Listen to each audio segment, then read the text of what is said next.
Dito isso, como é que está o seu coração, hein? Se você está feliz aí, agora aqueça, que é o momento de palavra. Quem está com fome de palavra de Deus, em fome de palavra, receber um pão dos céus. Se você tem essa fome, e nós vamos falar muito sobre isso hoje, abra no Evangelho de Jesus Cristo, segundo João, capítulo 20. Vamos ler o verso 19. João 20, o verso 19. Esse texto que nós vamos ler agora juntos, eu ministrei, na verdade testemunhei e li ele ontem lá no Jesus Day. Ontem nós tivemos o Jesus Day, foi muito gostoso, né? A Madá estava lá, né, Madá? Eu vi a Madá, não sei se tinha mais algum irmão lá que talvez eu não vi. Meus pais estavam lá, a Ellen também. Que noite gostosa que nós estávamos lá na represa, foi lindo demais. Eu fui um dos que ministrou lá ontem, que compartilhou uma palavra, um testemunho do que Deus fez, não só no Jesus Day no dia, mas também o que Ele está fazendo em nossa comunidade, como igreja, e isso externando como igreja e corpo de Cristo. Então o que nós estamos nos reunindo como Jesus Day não é sobre uma placa, mas é sobre um corpo. E que festa gostosa ontem, hein? Que delícia ontem lá, os jovens pulando, se alegrando, testemunhos lindos demais do que aconteceu ontem. E eu li esse texto ontem, lá com os irmãos, lá na represa, e compartilhei um pouquinho. Então eu quero trazer para vocês aqui essa mensagem. Abra aí então João 20, o verso 19. Diz assim o texto, eu vou ler na NVI, tá bom? O texto diz assim, ó: ao cair da tarde, daquele primeiro dia da semana, estando os discípulos reunidos a portas trancadas, por medo dos judeus, Jesus entrou, pôs no meio deles e disse: paz seja com vocês. Repita comigo: paz seja com vocês. O Senhor se colocou no meio deles e disse paz. Tendo dito isso, verso 20, mostrou-lhe as mãos e o lado. Os discípulos alegraram-se quando viram o Senhor. Alegraram-se quando viram o Senhor. Novamente Jesus disse: paz seja com vocês. E assim como o Pai me enviou, eu os envio. E com isso soprou sobre eles e disse: recebam o Espírito Santo. E se perdoarem os pecados de alguém, estarão perdoados, e se não os perdoarem, não estarão perdoados. Ei, feche seus olhos e vamos fazer uma oração, consagrando nessa mensagem, que o Senhor venha tratar com cada um de nós, de uma forma individual, mas também coletiva, né? Essa é a ideia da mensagem, é sobre cada membro que aqui está, mas é o que une o corpo. Senhor, a palavra foi lida, nós aguardamos a revelação da Tua palavra agora a cada coração. A mesa está posta, os corações estão aqui, que o Senhor venha revelar a Sua mensagem para nós. Fale com o Seu povo, seja claro aos corações, e que cada um aqui tenha uma mudança de vida. Nós esperamos e aguardamos mudanças de vidas, é isso que precisamos, Senhor, transformações, em nome de Jesus, amém. Vamos lá, né? Vamos que vamos. O tema dessa mensagem, dessa pregação, que eu quero trazer para vocês hoje, normalmente eu prego em 3 pontos, né? Hoje eu vou pregar em 2, que hoje é dia de ceia, talvez eu sempre atrasa um pouco. O tema da mensagem hoje chama-se portas que precisam ser abertas. Portas que precisam ser abertas. E só com esse tema, né? Só com esse tema nós poderíamos fazer um longo bate-papo, um bate-papo gigante, pensando o que significa isso, quais são as portas que estão trancadas, pensando de uma forma espiritual, logicamente, pensando de uma forma espiritual e emocional, ministerial, de vida, de relacionamento, de avanço. O que isso significa? São portas que precisam ser abertas, Então, eu queria que você fosse pensando a respeito disso, e já fosse entrando nesse texto, na mensagem, nesse tema, para ficar claro a você. Esse texto que nós lemos aqui diz que os discípulos estavam paralisados, com medo e trancados às portas, trancados em um ambiente, pelo medo que os judeus estavam a percorrer e pegar eles. Lembrando que o contexto aqui diz que Jesus tinha se acabado de ser pego. Então os discípulos foram e se esconderam em um local, e ali eles estavam com medo. Isso é o que diz o texto, verso 19. E é tão lindo que nós encontramos Jesus se colocando no meio deles e trazendo algo que talvez eu e você, nós, a humanidade, a igreja, o povo perdeu há muito tempo, um negócio que chama-se paz. E ele chega e diz: paz seja com vocês. Que lindo isso.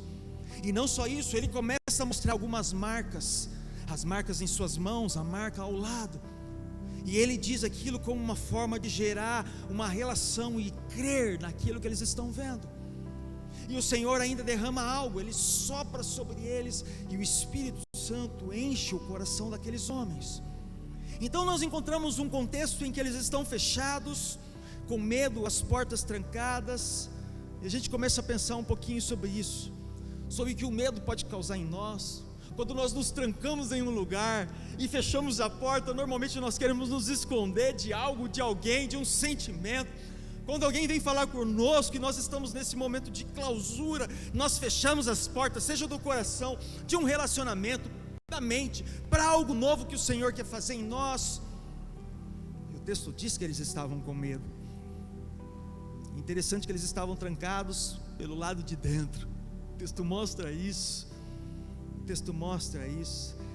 A porta fechada pode ser talvez a última barreira, o último passo, a última atitude para quem está com medo, para quem está desesperado, para quem perdeu a fé, para quem perdeu a esperança, para quem não vê mais solução em nada, e se tranca em uma porta talvez seja a última solução. Parou para pensar, irmão, sobre a importância de uma porta nas nossas vidas? Já que nós estamos falando sobre esse tema, né? Olha que linda essa imagem, né? Uma escuridão, mas ao mesmo tempo uma porta que se abre. Nós vislumbramos um horizonte de clareza e de luz. E essa mensagem, essa imagem talvez já esteja comunicando algo com você. Você já parou para pensar essa importância que a porta tem nas nossas vidas? Aqui na igreja, por exemplo, nós temos porta para todos os lados. Lá na frente, por exemplo, as portas elas ficam encostadas devido ao ar-condicionado. Nas salinhas do Ministério Infantil se fecha por uma questão do barulho. Imagine só se não existisse portas nos lugares, nas nossas vidas, o perigo que nós estaríamos correndo. Não tivesse porta nos carros, porta nos hospitais, ou porta nas cadeias, os bichos que talvez entrariam nos ambientes.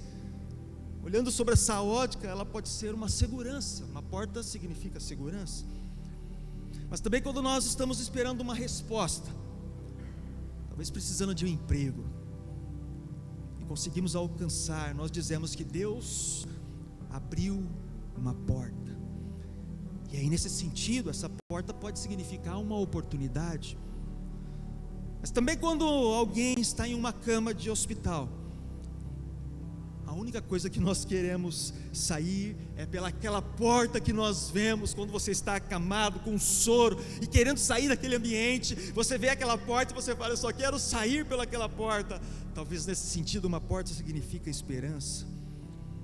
E é sobre isso que eu quero falar com vocês e trazer essa orientação sobre esse tema, sobre as portas que precisam ser abertas. Mas veja bem, eu não vou falar nessa noite num formato em que as portas das oportunidades, a porta da riqueza, é a porta de um emprego, é a porta de uma... Não, eu não vou falar sobre isso.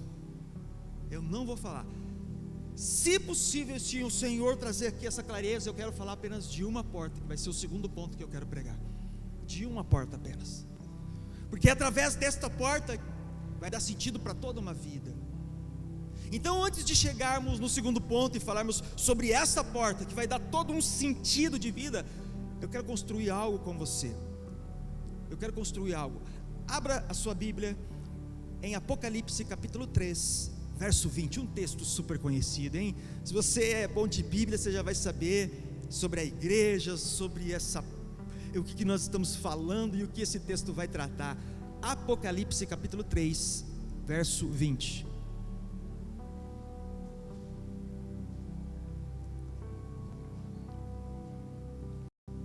Vamos lá? Você abriu, siga aí comigo, acompanhando. É bom você ter sempre um papel do lado, uma caneta, para anotar as coisas que o Senhor libera aqui nesse ambiente. E você precisa anotar não só para você, mas para você discipular outra pessoa. Então o papel, uma caneta, é importante para o seu crescimento e para o crescimento de outras pessoas. Apocalipse 3:20 diz assim: eis que estou à porta e bato. Se alguém ouvir a minha voz e abrir a porta, entrarei e cearei com ele e ele comigo. Vamos ler mais uma vez? Eis que estou à porta e bato, e o Senhor está batendo. E se alguém ouvir a minha voz e abrir a porta, eu entrarei e cearei com ele e ele comigo. Eu quero trazer aqui um primeiro ponto, uma primeira reflexão sobre portas que precisam ser abertas. E a primeira reflexão diz que a chave está em suas mãos. A chave está em suas mãos, ou as chaves estão. Eu quero dar um testemunho para vocês entenderem um pouquinho esse ponto e para a gente entrar aqui e refletir espiritualmente, que isso aqui quer tratar sobre portas que precisam ser abertas. E eu estou dizendo que a chave está em suas mãos. Eu não sei se vocês sabem, mas eu tenho um probleminha de saúde. E esse problema de saúde há muito tempo não acontece comigo, mas já eu entro em convulsão em alguns momentos, mas há muito tempo não acontece. E certa vez me deu uma convulsão. Eu estava dormindo lá no apartamento que eu morava. Isso eu acho que era mais de 10 anos. Não sei se o Lucas era nascido. Era o Lucas nascido? Não, né? Não, né, gato? Meu filho não era nascido. Meu filho tem 11 anos. E eu entrei em convulsão dormindo. E a minha esposa Ellen, que está aqui, ela começou a ficar desesperada. E quando eu entro em convulsão, tem algumas coisas que precisam ser feitas para mim voltar e retornar. E de repente eu estava no quarto e ela foi chamar uma ajuda para alguém, porque quando uma pessoa, não sei se vocês já viram alguém dando convulsão, a pessoa fica agressiva, perde a noção, vira um auê. E aí ela foi chamar ajuda lá no corredor com alguém. O vizinho até achou que estava tendo briga. Ela falou: me ajuda. O cara saiu com uma arma na mão? Ele saiu com uma arma na mão. O vizinho saiu com uma arma na mão no corredor. Quer ajuda? O que é? Está tendo briga aí? Ele falou: não, meu marido está passando mal, eu preciso de ajuda, não aguento. E aí a hora que ela retorna para o apartamento pequeno, aqueles da MRV, o nosso quarto era o fundo e tinha um corredor. E ela me viu pegando a chave, olha só, em convulsão, fora de si, pegando as chaves e fechando a porta do nosso quarto. E eu ia fechar, e talvez fechar com as chaves, e se isso acontece, eu ia convulsionar mais ainda, e ia entrar em coma e morrer. E ela veio que nem um ninja, já viu o ninja? Ela veio correndo e deu uma pesada na porta. A porta, eu acho que me jogou longe. E aí eu tinha um espelho lá no quarto, lá eu caí no espelho, quebrou o espelho. Não sei se cortou alguém, eu lá, não cortou ninguém, mas quebrou o espelho e tal. Aí o vizinho veio, enfim, me pegou, me levou para o hospital. E eu retornei. Por que eu estou contando isso, né? Porque eu estava fechando uma porta, olha só. Essa porta estava aberta e as chaves estavam nas minhas mãos. E eu iria fechar essa chave pelo lado, essa porta pelo lado de dentro. E eu iria causar uma grande dor, um grande problema. Talvez uma morte, talvez eu iria morrer ali e entrar em coma. E usando esse testemunho, a gente vai voltar nele já, pensar alguma coisa sobre isso. Eu quero pensar com você, como você se sente diante de uma porta fechada? Como você se sente? Aí depende, né, da pergunta: pastor, eu estou do lado de dentro ou eu estou do lado de fora? No caso meu, eu estava muito tranquilão lá, fechando, sem saber, logicamente. Ia causar um problemaço do lado de dentro fechando. Para ela foi uma loucura. Ela deu um ninja lá e bateu na porta. Mas qual que é o sentimento diante de uma porta fechada? E se a gente olha esse texto aqui, o texto de Apocalipse 3:20, o texto que nós lemos fala sobre Jesus, ele batendo nessa porta. Só que essa porta, não sei se vocês perceberam e viram isso no texto, essa porta ela está fechada, igreja, ela está fechada, e Jesus está batendo e ela não abre essa porta. Então imagine como Jesus estava se sentindo: eis que estou à porta e bato. Ele está batendo e essa porta não abre. Comece a pensar de uma forma mais ampla, qual é o sentimento de Jesus? São palavras de Jesus aqui para a igreja, é o santo da igreja, ele está trazendo uma palavra ao pastor da igreja, uma orientação, e ele está falando que está batendo e não abre. Agora observe, que Jesus não só bate, toque, toque, toque, toque, mas ele também está falando, porque o texto diz: se alguém ouvir a minha voz, então ele está assim, ó, ei, tem alguém aí? Porque ele está falando, se alguém ouvir a minha voz, então ele está batendo e está falando, tem alguém aí? Alguém está me ouvindo? Ou alguém, abre a porta. Então ele está batendo e está falando. Jesus está chamando, clamando, falando e tocando a campainha espiritual. Essa passagem ela é tão interessante, gente, que um artista chamado William Hunt, um inglês do século XIX, ele passou quase toda a sua vida como um ateu. Mas um dia, ouvindo este versículo de Apocalipse 3:20, ele se converteu e pintou um quadro que se chama A Luz do Mundo. A Luz do Mundo. Ô Lucas, coloca esse quadro aí, dá para colocar? Eu não sei se... eu mandei para você, né? Mandei, né? Eu trouxe o cuidado de trazer. Eu não sei se dá para vocês verem de uma forma clara, porque ele está de uma forma vertical. Mas ele pintou, esse pintor famoso na época, fazia pinturas incríveis, é do século XIX, depois você coloca, tem até no Wikipedia a história um pouquinho desse quadro. E olha que interessante esse quadro. Vamos analisar um pouquinho esse quadro. Olha a pintura que esse homem fez. É uma pintura meio sombria, né, aos fundos, mas você vê Jesus com uma lâmpada na mão, uma lamparina. Não é à toa que esse quadro chama-se A Luz do Mundo. Mas observem algumas coisas, umas coisas interessantes. Verifiquem a porta dessa casa, como ela está. Vocês estão vendo algumas coisas ali? Tem planta subindo para todo lado. Isso significa que essa porta não é aberta há alguns meses, talvez anos, porque olha a trepadeira que está ali, as folhas e tal, subindo. Esse quadro foi tão intrigante na época, e esse pintor era um pintor famoso. As pessoas começaram a falar assim: poxa William, você é um excelente pintor, mas você fez a porta sem fechadura, William. Por que você fez a porta sem fechadura? Olha que loucura, William, por que você fez isso e tal, a porta sem fechadura? E ele falou: olha, essa porta sem fechadura foi de propósito, foi proposital. Não sei se vocês viram, a porta não tem fechaduras. Jesus está assim, ó, batendo, mas a porta não tem fechaduras. E ele explica que a porta está sem fechadura porque ele falou: eu pintei dessa forma porque essa é a experiência da minha vida. Por anos o Senhor batia e a fechadura estava do lado de dentro. A fechadura estava do lado de dentro. Ei, preste atenção que eu estou querendo tratar com vocês. A fechadura e a chave está em nossas mãos. Esse é o ponto 1 que eu estou tratando com vocês. E a pergunta que eu quero fazer conosco nessa primeira reflexão é: Jesus tem lugar na sua vida? Vamos mudar essa pergunta? Tem alguma área da sua vida que Jesus está do lado de fora, igreja? Qual é a área? Ah, pastor, Jesus entra na minha área quando eu entro na igreja. Não, nas finanças Jesus não entra.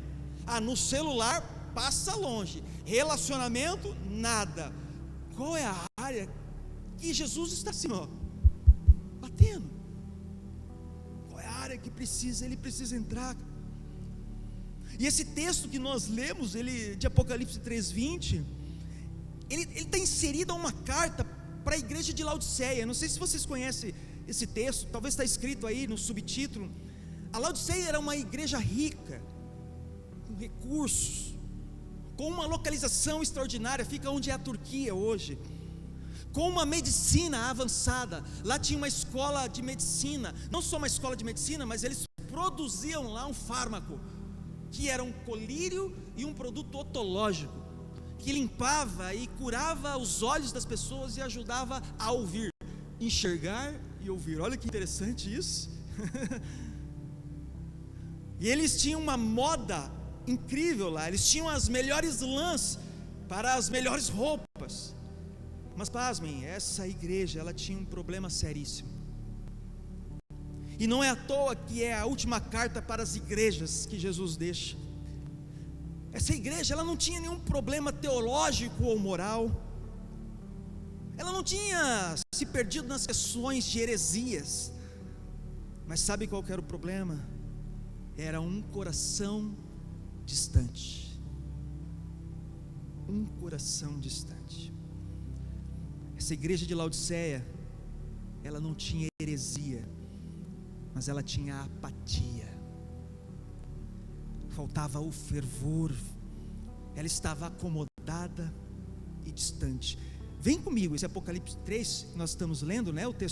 Esse texto do primeiro ponto, nós lemos, vamos ler agora o verso 16 e 17. Vem comigo aí, sobe um pouquinho agora, né? Nós lemos ali 3:20. Vamos ver agora o 16 e o 17. 16 e o 17 diz assim, ó: assim, porque você é morno, e nem frio e nem quente, estou a ponto de vomitá-lo da minha boca. Você diz: estou rico, adquiri riquezas e não preciso de nada. Olha só o que o Senhor fala. Não reconhece, porém, que é miserável, digno de compaixão, pobre, cego e que está nu. Consegue entender os pontos, adjetivos que o Senhor fala? Fala sobre uma riqueza, e era uma igreja muito rica. Era uma igreja que fala que estava, o Senhor fala pobre, cego e que está nu.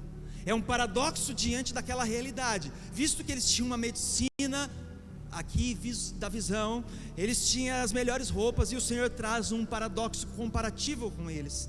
Sabe, é como se Jesus estivesse dizendo assim para eles: olha, você se distanciou de mim, por isso você está nauseante, por isso você está morno.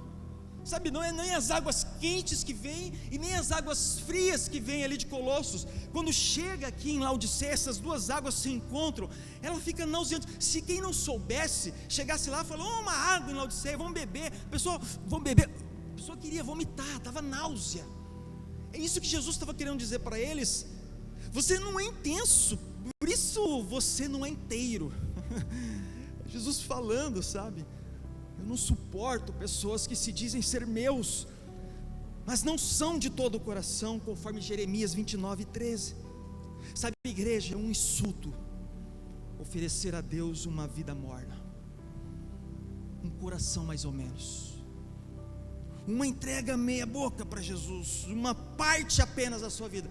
Jesus, eu me entrego só até aqui, vamos fazer um acordo, só até aqui, e até essa outra parte, deixa aqui, deixa eu viver e tal. Ei, já pensou se a salvação fosse a respeito disso? Olha, eu te salvo até aqui, até a parte B, um momento apenas, ou se resumir em um dia da semana. E deixa eu falar, infelizmente essa é a marca das igrejas ao redor do mundo de hoje. O cristianismo, irmãos, está esfriando, está deixando de ser a minha paixão.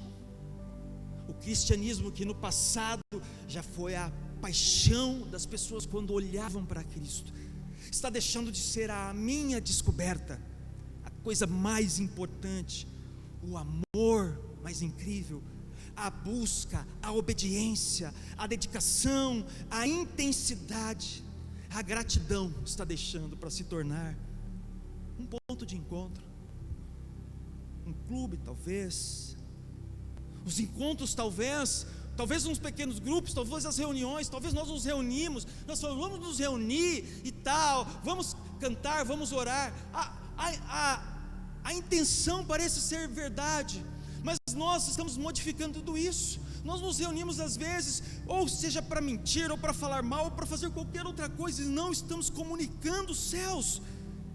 É como eu falei em outro culto, é decisão certa com intenção errada.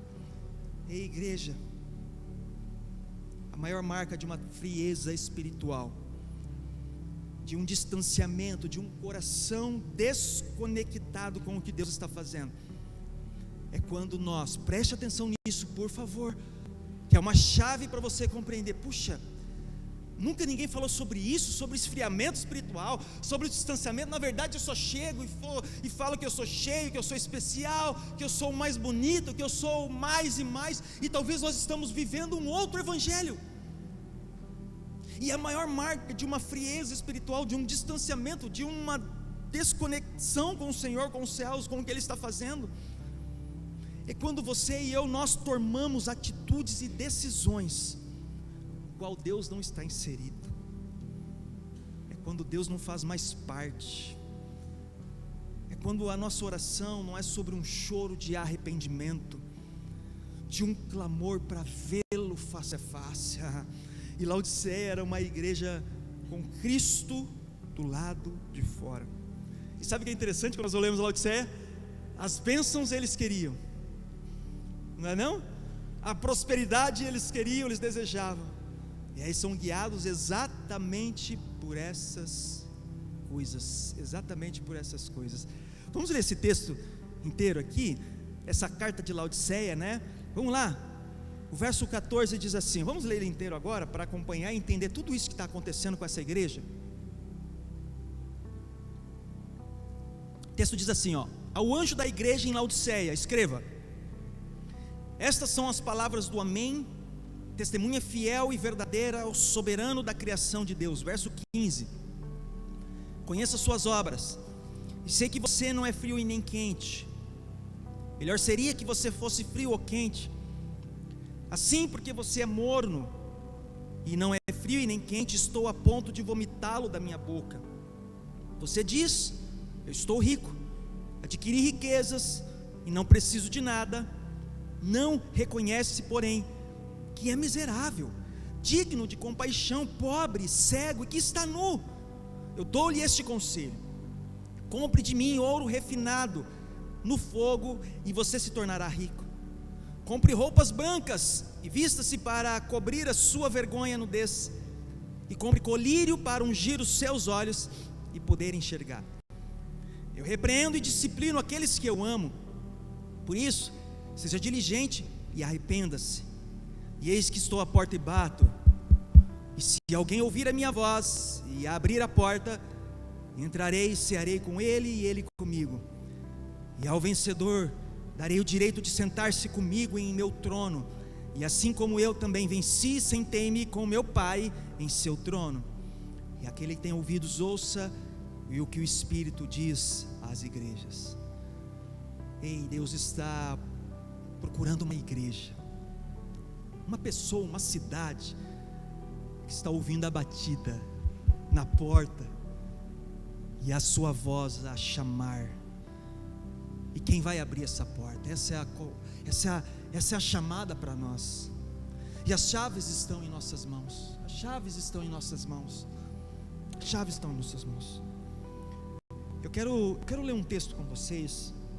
Um texto que talvez você nunca leu.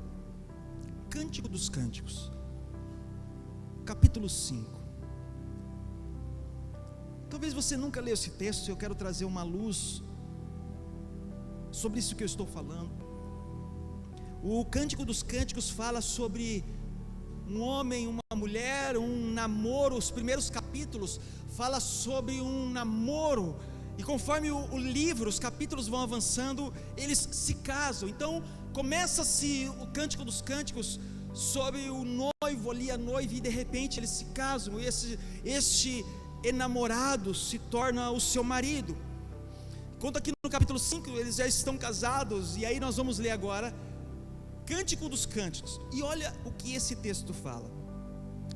Verso 2: eu estava quase dormindo. Preste atenção para vocês verem o que o Senhor quer tratar, a conexão que o Senhor quer fazer com o texto. Eu estava quase dormindo, mas o meu coração estava acordado. Escutem, o meu amado está batendo. Abra minha porta, minha irmã, minha querida, minha pomba, minha mulher ideal, pois a minha cabeça está encharcada de orvalho e o meu cabelo na umidade da noite. Preste atenção, verso 3, o que a amada fala. Já tirei a túnica, terei que vestir-me de novo. Já lavei os pés, terei que sujá-los de novo. O meu amado pôs a mão por uma abertura da tranca. O meu coração começou a palpitar por causa dele. Levantei-me para abrir-lhe a porta. Minhas mãos destilaram mirra, meus dedos vestiram mirra na maçaneta da tranca. Preste atenção o que o Senhor está falando. Eu abri, mas o meu amado se fora. O meu amado já havia partido. Eu quase desmaiei de tristeza. Procurei-o, mas não o encontrei. Eu o chamei, mas ele não respondeu. Ei, igreja, como isso é sério. Vocês viram esse texto? A conexão que nós estamos fazendo aqui com Laodiceia. O texto diz que a esposa, a sulamita aqui, se recusa a abrir a porta. O noivo dela estava aqui. Ai, abre a porta, minha amada, minha pomba. Esse cântico dos cânticos pode ser uma representação de muitas coisas. E nesse sentido que eu estou querendo trazer aqui, é o Senhor com a sua noiva. E Ele está falando: abra a porta, minha amada. E sabe por que ela não abre? O verso 3 diz isso para nós. Eu já tirei a minha túnica, eu já lavei os meus pés. Sabe o que ela fala? A gente vai dar trabalho. O Senhor está assim, ó: minha amada, abra a porta. Não dá trabalho. Sabe o custo da intimidade? Presta atenção nessa frase. Preste atenção nessa frase. Se você gosta de anotar, preste atenção. O custo da intimidade foi considerado muito alto por ela. Os primeiros capítulos de Cântico dos Cânticos é um amor entregue gigante, e ela vai de encontro ao seu amado, e o seu amado vai de encontro a ela, e eles vivem um amor gigantesco. Conforme a relação de intimidade vai passando, o custo da intimidade foi considerado muito alto por ela. Eu vou levantar para abrir a porta para o meu amado, eu vou levantar, vou sujar os meus pés. É incrível isso, porque no início desse livro ela tem um amor incrível, uma entrega gigante, mas com o passar do tempo, com os costumes, ela passou a não ter mais interesse mais pelo noivo, pelo amado. Ei, igreja, isso é para nós. Pense nos seus engatinhares do reino, como você amava Jesus, e evangelizar, vamos evangelizar, é pintar a igreja, vamos pintar a igreja, é entregar marmita, vamos entregar marmita. O que precisa? Instalar isso aqui? Bora. O que precisa? Vamos. Eu amava, e não é sobre o servir, é sobre ler uma palavra, é sobre orar, é sobre ser entregue. Mas o tempo vai passando, nós vamos, como é, né? O amado está assim ainda, ó. Ele continua a todo momento bater na porta, a todo momento. E essas portas precisam ser abertas, porque a todo momento que nós nos distanciamos, ele faz assim, ó: ei, minha amada, minha amada. E sabe o que nós fazemos? Vou sujar os pés. Eu já tirei a roupa, né, Senhor? Eu já tirei a roupa. Ei, igreja, nós temos um alerta para nós. Nós começamos a apoiar em nós mesmos, nas nossas convicções, nos nossos achismos, nas nossas enganações, e nos esquecemos que o noivo está do lado de fora. Será que o Senhor já não bateu na porta do seu relacionamento e pediu para entrar aí e modificar o seu temperamento, a sua atitude, a sua entrega, o seu amor pela sua companheira, e você, companheira, pelo seu amado? Será que o Senhor já não fez assim, ó, no seu relacionamento, no seu casamento, no seu namoro? Eu não sei. Será que Ele já não fez assim, ó? Ei, deixa eu entrar aí. Lembra de Apocalipse? Ei, que estou à porta. E Ele fala. Então Ele está falando: eu quero ser o Senhor no seu relacionamento. Eu preciso modificar o seu temperamento, homem, porque você é um grosseiro. Você é muito gentil com todas, mas com a sua esposa você a despreza. Ei, mulher, eu preciso mudar a sua forma de ser. Você anda ansiosa demais e está causando problemas. Você tem paciência com todo mundo, mas com seu marido você o despreza. É o Senhor batendo na porta, mas nós estamos desprezando. Será que o Senhor já não bateu na porta do seu trabalho? As notas frias, as enganações, as mentiras, as falcatruas, o Senhor está assim, batendo e nós desprezando. Será que o Senhor já não bateu na porta do seu chamado? Ei, você tem um chamado, você tem um talento, algo que o Senhor derramou sobre você, e tem pedido mais responsabilidades, uma verdade, uma entrega, prioridade. E nós o quê? Desprezamos como a noiva. Será que o Senhor já não bateu na porta da sua vida como um todo? Eu quero ser o Senhor da sua vida, e nós desprezamos. Ei, igreja, presta atenção, por favor. O quadro, lembra do quadro? Coloca o quadro aí de novo, Lucas. Deixa o quadro aí. Ou depois do quadro, tópico 1. O quadro mais terrível, não é ter Cristo do lado de fora, como a gente está vendo aqui, mas é não tê-lo mais lá.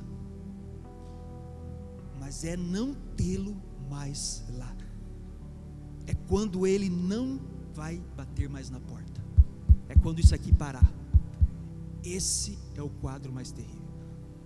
Isaías 55:6 diz: busquem o Senhor enquanto se pode achá-lo, clamem por Ele enquanto está perto. Que o ímpio abandone o seu caminho, e o homem mau os seus pensamentos. Voltem-se para Ele, para o Senhor, que terá misericórdia dele. Volte-se para o nosso Deus, pois Ele perdoará de bom grado. Aleluia por isso. Então ainda Ele faz isso. Busque o quanto pode achar. Ele está batendo, Ele está clamando, Ele está falando. Sabe, a essência da igreja, irmãos, não são os bens materiais que nós conquistamos. A essência da igreja não é esse ar que nós lutamos tanto para pagar, instalamos esse ano. A essência da igreja não é essas cadeiras, não é essa TV, esses instrumentos, não é nada disso. Não é a estrutura, não é este prédio, muito menos o lugar que nós nos reunimos, não é, mas é a presença de Deus. Essa é a essência da igreja, a presença gloriosa de Deus. Essa é a essência da igreja. Nós precisamos ser uma igreja que tenha a presença de Deus. Nós precisamos ser um povo que carrega a presença de Deus. Nós precisamos ser funcionários nas empresas, aonde você está, que carrega a presença de Deus. Nós precisamos ser famílias que tenham a presença de Deus.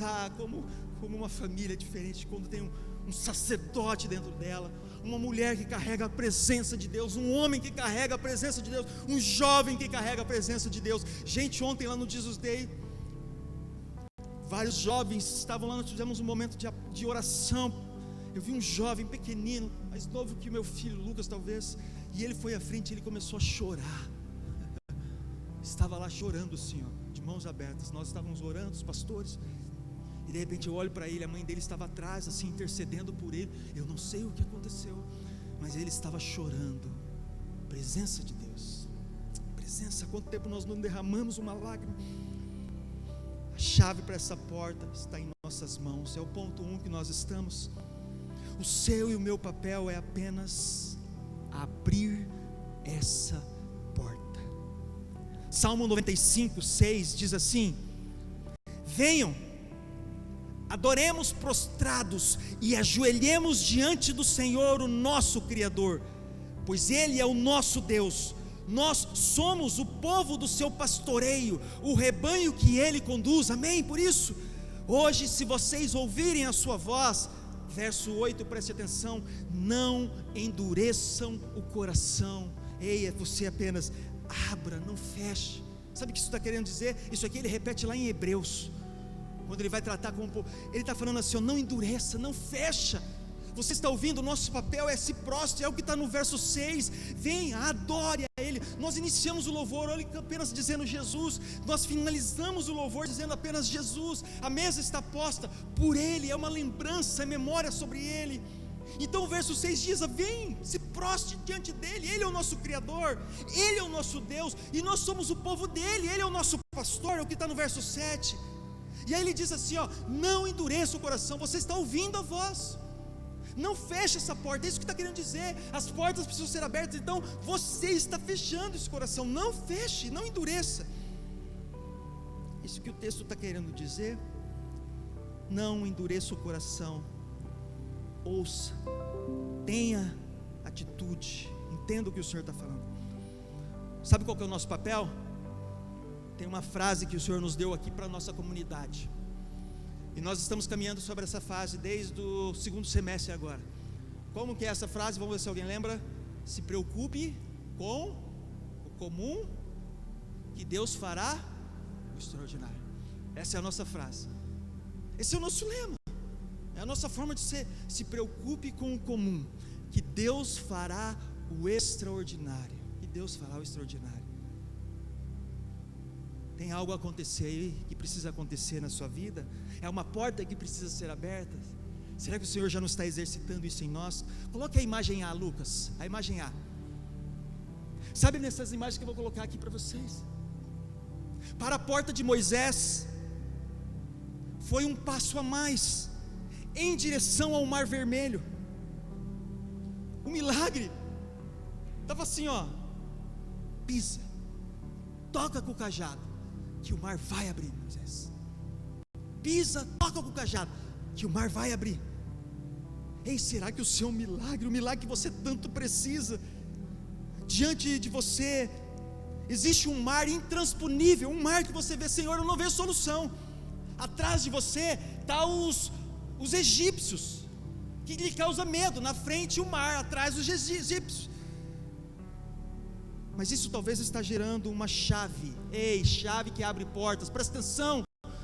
Talvez isso tudo que está acontecendo está gerando uma chave chamada fé, chamado oração, chamado assim, confie em mim, toque o cajado. Tem portas que vão ser abertas, toque o cajado apenas. Coloca a imagem B, Lucas. A imagem B. Sabe, para Israel, lembra dessa imagem aqui? Sabe isso aqui que significa? Lembra disso aqui? Vocês estão habituados com essa imagem? Quem lembra disso aqui? Não é eles andando em volta das muralhas, tocando lá as trombetas, e as muralhas caíram? Então para Israel foi uma volta a mais de coragem. É um passo de coragem, é uma volta a mais de coragem, para que as muralhas caíssem. Será que as muralhas da falta do perdão, da falta do amor, da falta do compromisso que se levantou na sua vida, está gerando uma chave chamada coragem? Talvez você está aí, eu não perdoo, eu não amo. Ei, isso está gerando uma chave para abrir uma porta de derrubar essa muralha chamada falta de perdão. Então coragem, meu irmão, a chave está na sua mão. Não é Deus que vai fazer assim, eu sou Deus, eu desci aqui para te pedir perdão em nome daquele cabeçudo lá, que não veio pedir perdão para você. Não, a chave está na sua mão. Coragem, tem uma muralha diante de você. Coragem, a chave está na sua mão. Chega lá, ore e fala: Senhor, eu vim pedir perdão, meu irmão. Mas nem se foi você que errou, não. Sabe essa falta de amor que você tem? Coragem. Sabe essa falta de compromisso? Coragem para abrir essa porta. Imagem C, Lucas. Sabe essa imagem aí, a próxima? Sabe quem é esse aí? É Abraão e Sara. Para eles foi um passo a mais de paciência, para que o Isaac chegasse. Um passo a mais de paciência. Sabe o que isso significa para nós? Será que esta ansiedade que você está vivendo, por essa situação específica que você sabe, e o Espírito está falando com você agora, não está sendo gerado uma chave chamada paciência, onde talvez você está sendo exercitado a aprender a confiar em um Deus provedor, Paciência Ei, o Senhor está dando chaves, que está gerando paciência para você, para abrir novas portas para você, portas que se abrem. Eu tenho um testemunho para dar, e ele vai ser dado o ano que vem, em nome de Jesus, a respeito de uma situação que eu vivi, a respeito que foi gerada uma paciência dentro de mim, na minha casa, na minha família, em nome de Jesus. Coloca a imagem D.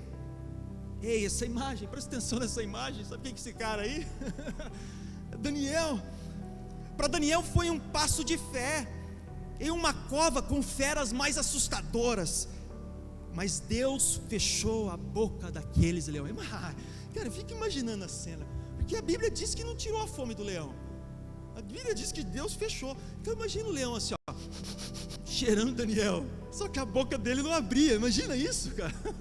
E Daniel lá dentro da cova dos leões, sabe?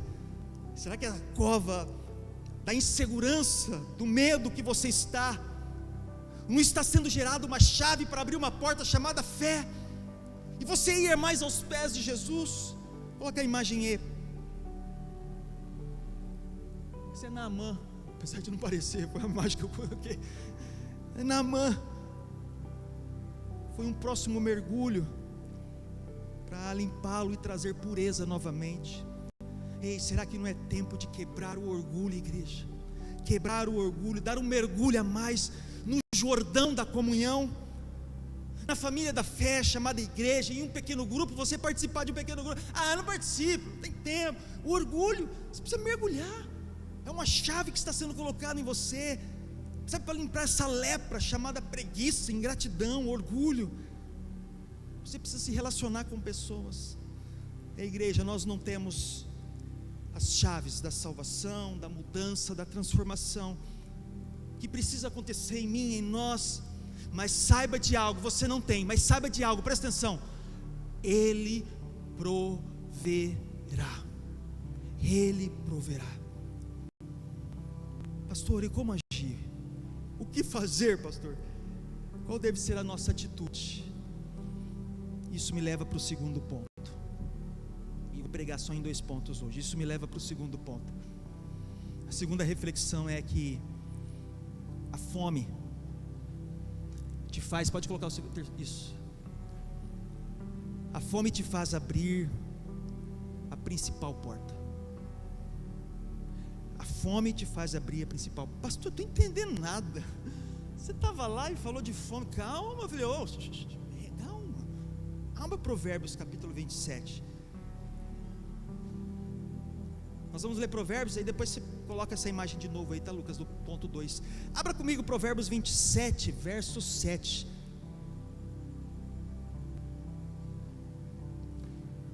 Olha que lindo esse texto. Eu já li ele várias vezes aqui na igreja. Eu gosto demais desse texto. Diz assim, ó, Provérbios 27, 7. Aliás, Provérbios 27 inteiro, leia na sua casa.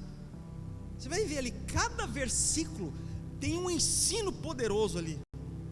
Tem um ensino poderoso. Esse Provérbios capítulo 27, ele é lindo demais. Deixa ele como uma tarefinha para você ler. Eu sei que os homens vão se apaixonar pelo verso 16, pelo 15 e o 16. Os homens vão querer ler o verso 15 e 16. Os homens vão ler esse provérbio, mas vamos focar aqui no 7. Depois os homens vão ler ele com cuidado o verso 15 e 16, né? E olha o que diz o verso 7. Quem está satisfeito despreza o mel, mas para quem tem fome, até o amargo é doce. Até o amargo é doce. Eu estou tratando nesse segundo ponto que a fome te faz abrir a principal porta. A fome te faz abrir a principal porta. Eu não sei se vocês sabem, mas no Brasil, a quantidade de pessoas que passam fome, eu peguei esse dado hoje, são pouco mais de 33 milhões de pessoas que passam fome. E passar fome não é tipo assim, comer um arroz, um feijão aqui, um ovo. Não, é não ter o que comer. Passam fome. 33 milhões de pessoas num país com 215 milhões, mais de 15% da população. Deixa eu falar, a fome é algo trágico, que desperta os mais primitivos dos instintos nossos, que chama-se sobrevivência. Então quando a pessoa está com fome, desperta algo instintivo, primitivo na pessoa. Por exemplo, pela fome, talvez a pessoa ela possa roubar para matar a fome dela. Não que isso seja certo, tá? Mas eu estou dando um exemplo, que talvez pela fome a pessoa possa roubar para matar a fome dela. Sim ou não? Vocês estão entendendo o que eu estou querendo trazer, igreja? Pela fome, a pessoa trabalha em serviços simples, ou talvez até sujos, impróprios. Talvez serviços mais braçais, que exigem demais, em troca de um prato de comida. Pela fome, um pai e uma mãe deixa de comer para dar para os seus filhos as últimas migalhas de comida. Sim ou não? Eu não sei se alguém já fez isso. Tem lá as últimas, meu filho vai comer. Aí ele pergunta: você não vai comer, pai? Filho? Não, filho, não vou comer, estou sem fome. Mas é para você comer, filho. Pela fome, não importa o sabor, o tempero, o que importa é matar a fome. E espiritualmente, o que isso tem a ver, pastor? Provérbios 27, o que isso tem a ver de uma forma espiritual? Ei, a fome por Deus desperta os mesmos instintos. A fome por Deus me faz buscá-lo independente do cansaço, ou de como fisicamente eu esteja, porque eu preciso me alimentar. A fome por Deus me faz ir até a última gota, o último lugar, o mais perigoso ambiente, para saciar essa fome pelo Rei dos Reis. Esse texto que nós lemos de Provérbios diz que quando há uma satisfação, até o mel é desprezado. Vamos trazer para a nossa realidade, que eles falam do mel ali, que era uma riqueza, uma proeza. Quando está satisfeito, até a picanha fica de lado. Você já não chegou num rodízio assim, ó, com aquela fome, aí passa o cara lá, osso com carne, desce osso com carne. Aí passa o outro, picanha. Aí passa o outro, queijinho, o que tiver, linguiça. Você vai comendo, né? Assim no rodízio, né? Você chega com aquela fome. Aí daqui a pouco, normalmente os caras mandam as carnes mais de segunda, terceira, deixa as picanhas lá pro final e tal, né? Aí você enche, come aquele monte de arroz, né? Aí o cara vem, picanha. Aí você fala: não, estou cheio, estou satisfeito. Aí você está desprezando, cara, uma carne. Esse aqui é sobre o mel, traz para a nossa realidade. É isso, cara. Quando não há, sabe, a satisfação, até o mel é desprezado. Ei, igreja, quantas vezes nós estamos entrando em um ambiente tão incrível, seja ele qual for, seja uma igreja, seja um culto, seja um pequeno grupo, seja uma oração simples que você faz lá no seu quarto em secreto, e não há entrega, e não há choro, e não há vontade, desejo, não há arrependimento. Esse Provérbios 27 nos ajuda a entender isso. Talvez nós estamos nos enchendo de muita coisa que os céus não estão comunicando. Nós chegamos em um culto, nós vamos para um pequeno grupo, nós vamos tentar orar, e nós vamos, sabe do que? Cheios. Nós estamos lá há meia hora, uma hora talvez, acessando um monte de coisas, e placares, e videozinhos, e gracinhas, e risadinhas. Aí a gente fala: vamos para o culto e orar. Cara, nós estamos cheios do quê? Essa é a proposta de Provérbios 27, são as portas que precisam ser abertas. A fome pode despertar uma busca por Ele. Eu quero usar um exemplo de um homem, abra em Marcos. Eu quero usar um exemplo de um homem chamado Bartimeu. Marcos capítulo 10. Marcos capítulo 10. Vamos ler essa história comigo? Marcos capítulo 10, verso 46. Vamos ver a história desse homem. Estou falando sobre fome, essa busca, essa entrega, e essa porta que precisa ser aberta. E Marcos 10, 46 diz: e então chegaram a Jericó. Quando Jesus e seus discípulos, juntamente com uma grande multidão, estavam saindo da cidade, o filho de Timeu, Bartimeu, presta atenção agora no comparativo que nós vamos fazer com Laodiceia. Presta atenção, como a Bíblia vai se conectando. O filho de Timeu, Bartimeu, que era cego, estava sentado à beira do caminho, pedindo esmolas. Quando ouviu que era Jesus de Nazaré, começou a gritar: Jesus, filho de Davi, tem misericórdia de mim. Muitos o repreendiam para que ficasse quieto, mas ele gritava ainda mais: Filho de Davi, tem misericórdia de mim. E Jesus parou e disse: chamem-no. Chamaram o cego: ânimo, levante-se, ele o está chamando. E lançando a sua capa para o lado, deu um salto, pôs-se de pé e dirigiu-se a Jesus. O que você quer que eu faça? Perguntou-lhe Jesus. E o cego respondeu: mestre, eu quero ver. Vá, disse Jesus, a sua fé o curou. Imediatamente ele recuperou a visão e seguia Jesus pelo caminho. Ei, presta atenção, igreja, olha que lindo isso. Bartimeu é um cego, é um mendigo à beira do caminho, é o oposto da Laodiceia que nós lemos. A igreja de Laodiceia, ela era rica, Bartimeu era pobre. A igreja tinha a medicina e os remédios para os olhos, Bartimeu era cego. A igreja de Laodiceia não precisava de nada, tinha a riqueza, tinha dinheiro, a estrutura, tinha tudo, e Bartimeu precisava de tudo. Ei, preste atenção por favor, igreja. A graça vai de encontro ao necessitado.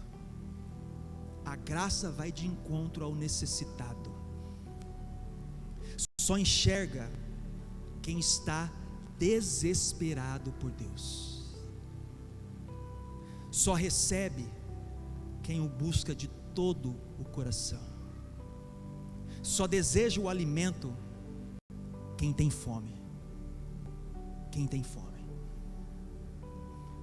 Temos que ser como um Bartimeu, clamar, querer, ainda que você não esteja vendo nada, talvez você está cego, mas você está ouvindo, e você está ouvindo a mensagem. Não seja como uma Laodiceia que achava que via, e achava que tudo estava certo. E o clamor de um coração faminto sempre irá atrair a presença do Senhor. Preste atenção nisso. O clamor de um coração faminto sempre irá atrair a presença do Senhor. Não é isso que diz Salmo 51:17? Um coração quebrantado e contrito o Senhor não rejeita, não é isso que diz? Então o clamor de um coração faminto por Ele sempre atrai a presença de Deus. Se Jesus não for tudo para você, preste atenção que nós estamos caminhando, entrando na reta final. Se Jesus não for tudo para você, outra coisa irá ocupar esse lugar. Se Jesus não for tudo para você, outra coisa vai ocupar esse lugar chamado coração. E sabe qual que é o perigo disso? Se não é Ele que está ocupando esse lugar, são outras coisas. Casa vazia é lugar para sujeira. Já viu casa vazia? Fecha uma casa, fecha isso aqui, deixa fechado. Você vai falar: vou fechar, vou vir daqui 10 anos. Sabe o que vai acontecer? É igual aquela foto lá, as plantas vão subir, isso aqui vai virar uma sujeira. Mas ninguém mexeu. Casa vazia é lugar de sujeira. E mais, eu vou espiritualizar isso aqui. Mateus capítulo 12. Mateus capítulo 12, verso 43. Vou projetar rapidinho para vocês, não precisa nem abrir, só anota. Quando um espírito imundo sai de um homem, passa por lugares áridos, procurando descanso, e não encontra, e diz: voltarei para a casa de onde saí. Chegando, encontra a casa desocupada, varrida e em ordem. E então vai e traz consigo outros 7 espíritos piores do que ele, e entrando passam a viver ali. E o estado final daquele homem torna-se pior do que o primeiro. Assim acontecerá a esta geração perversa. Sabe, igreja, a fome por Deus te faz abrir a principal porta, a porta para uma nova vida. A porta para uma nova vida. E essa nova vida modifica a nossa forma de pensar. Sabe, a partir de agora então, eu não tenho o direito de usar mais o meu corpo para o pecado, porque o meu corpo não é mais meu, é do meu Senhor. Entende? Eu não tenho mais o direito de usar a minha mente para coisas ruins, porque a minha mente não é mais minha, é do meu Senhor. Eu não posso mais usar mais a minha vida, que não esteja apenas pautada em um propósito. Sabe qual que é o nosso propósito, igreja? O nosso propósito é glorificar a Ele. Isso está lá em Coríntios capítulo 10, verso 31. Assim, quer vocês comam, bebam ou façam qualquer outra coisa, faça tudo para a glória de Deus. Está faltando uma entrega para fazer essa noite, e essa entrega chama seu coração. Sabe, igreja, Deus não vai chegar arrombando a porta como a Ellen. Sabe o que a Ellen fez? A história que eu contei para vocês? Ai, pá, entrou e o Espírito chegou. Não. Nós vimos isso na Bíblia, no texto. O Senhor está aqui, ó. Não vai chegar metendo na porta e arrombando. Ele está aqui. Entende? Ele aguarda essa abertura, essa entrega. Nós precisamos nos importar com o que Jesus mais importa. Quando a riqueza, a vaidade, o ego, a mentira, o individualismo nos dominam, as outras coisas não importam mais, igreja. Quando Cristo vem e enche o seu coração, o meu, o mundo importa, as pessoas importam, o seu olhar passa a ser outro, a igreja importa. Quanto mais o seu coração se encher dele, mais você sentirá o que ele sente. A Odisseia era rica, mas Jesus os chamou de pobre e miserável. Eles estavam priorizando outras coisas, objetivando coisas fora do objetivo de Deus. Grava essas frases, se você gosta de anotar, e nós estamos caminhando para o final. Prioridades invertidas geram vidas miseráveis. O dia que você tiver menos vontade de estar no culto, presta atenção, menos vontade de participar de um PG, menos, o dia que você for assim, é o dia que você mais precisa ir, é o dia que você mais precisa ir, é o dia que você mais precisa estar presente, que o Senhor vai tratar, o Senhor vai cuidar dos filhos. Desperte uma fome pelo reino, desperte uma fome pelo reino em nós, Jesus. O desespero, irmãos, nos faz orar mais do que a disciplina. Talvez você tenha vivido tempos difíceis, tempestades, lutas. Talvez você não está compreendendo nada do que está acontecendo diante de você. Pastor, está difícil. Olha o que está acontecendo aqui, pastor, olha isso aqui. Olha essa perda, olha essa situação. Talvez você não está compreendendo, irmão. Talvez você não está compreendendo nada do que está acontecendo. Mas veja, presta atenção, por favor, grave essa, por favor. Se tudo que aconteceu com você ou está acontecendo te aproximou de Deus, então era tudo o que você precisava. Então era tudo o que você precisava. Pastor, olha essa situação, olha essa perda, olha o que aconteceu, olha essa bagunça, olha essa tempestade. Ei, se isso te fez se aproximar, orar, buscar, abrir uma porta, relacionar, ver a face de Jesus, então era tudo o que você precisava. Cumpriu-se o propósito. A fome te faz abrir a principal porta, a porta de conhecer a Jesus. E este conhecer a Ele te deu algo precioso. Você conheceu Ele. Sabe o que Ele fez? Ele derramou uma salvação sobre você. Ele te amou primeiro, e agora você vai viver uma vida para Ele. João 6,35 diz: então Jesus declarou: eu sou o pão da vida, e aquele que vem a mim nunca terá fome, e aquele que crê em mim nunca terá sede. E João 14, verso 6. Eu queria que você ficasse de pé, e nós vamos ler esse versículo juntos, porque a fome por Ele, se nós lemos agora em João 6,35, que Ele é o pão, ou seja, a fome por Ele abre uma porta maravilhosa. Então Ele é esse de João 14,6. E Jesus respondeu: eu sou o caminho, a verdade e a vida, e ninguém vem ao Pai a não ser por mim. Jesus é essa chave. a chave para a vida, para uma nova vida. E você só vai compreender isso diante de uma fome que você terá que ter por Ele. Enquanto você não tiver fome por Ele, você nunca vai compreender esses 2 últimos versículos que nós lemos. Eu queria que você fechasse os seus olhos, nós pudéssemos fazer uma breve oração, simples, sem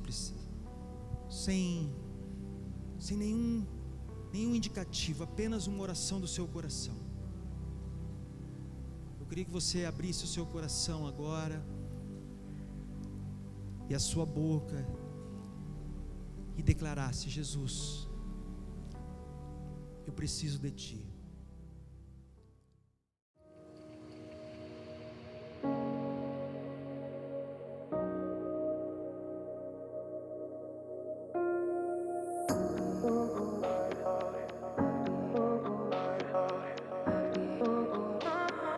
I could have